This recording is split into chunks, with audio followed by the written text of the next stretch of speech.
Om Swastiastu. Hello everyone, good morning. Today I will continue the reading novel. The title is The Beast Heart by Shallcross, Part 12. Let's go.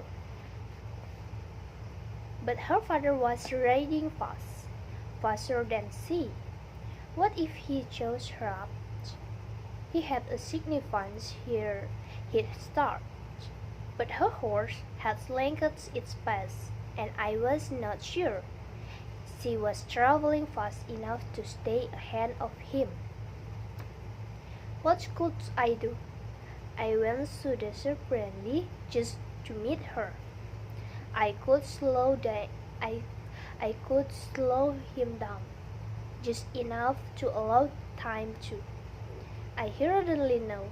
I ran route. She traveled began to twist and whine and stretch behind her. I didn't know where to wait. They sped their speed. They had several hours of travel ahead of them. I passed through dusty, unused hallways and prowled through the library. I spent an hour and a half hurriedly prancing in upstairs gallery, stopping every few minutes to monitor the two people racing through my forest. I remember I had not eaten properly for days and salmon a meal, but finally sent it away, merely picked. I went out to walk in the Rose Harbor. Closer she came, and closer he came behind her. The midwinter sun had climbed to its plattery chinage, and had begun to descant again. When she finally raised the iron gates, despite my efforts to reach the route, her father was not far behind her at all. Another minute and he would be upon her. I stepped carefully out the rose arbor to where I hid a view of the gates, trying to gather my courage to go and greet her. She slid down off her horse, but didn't come any farther towards the gates. She simply stared at them and then as they swung slowly open. A moment later I hear a fine shout. Her father had arrived. Without thinking I moved to where they would not see me. The girl glanced over her shoulder and ran forward. When steps over the lines marking the limits of my lens, I felt it as though I had been struck by a thunderbolt. As her father pelted upon his foaming horse, the girl stumbled further into my garden.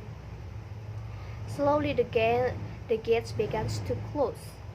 The girl put her hands over her mouth as her father reined in his horse sharply and threw himself from the saddle. He stumbled across the overgrown gravel towards his daughter. But the iron gates met with a resonant clang just as he stared out ahead to hold them. In that moment, I knew something close to panic. The movement of the gate was none of my doing. It had never opened for me, and I didn't know how to make it open again now. What had just happened? Father and daughter stood on opposite sides of my cage, staring at each other on dismay. There was some arguments, and I found I could not bear to where I could hear desperate cries. I turned tail and crept away, back to my study, where I went anxiously anxiously reaching the covering of the arms of my chair to stretch with my clothes. The two of them stayed together at the gate for some time. Finally, something was resolved. The girl turned away and began to walk down the path to the house. Her father stayed watching at the gates until she reached the door of the entrance hall. As he came away from the gate, I panicked. I always wished for a mirror in which to check my appearance. My invisible servants raced to my adjacent, grooming me again and again until I growled at them to leave me alone. The meal in the entrance halls was assembled with more fuss and clatter than I had ever experienced before. I forced myself to breathe slowly and clenched down, and eventually the invisible servants followed suit.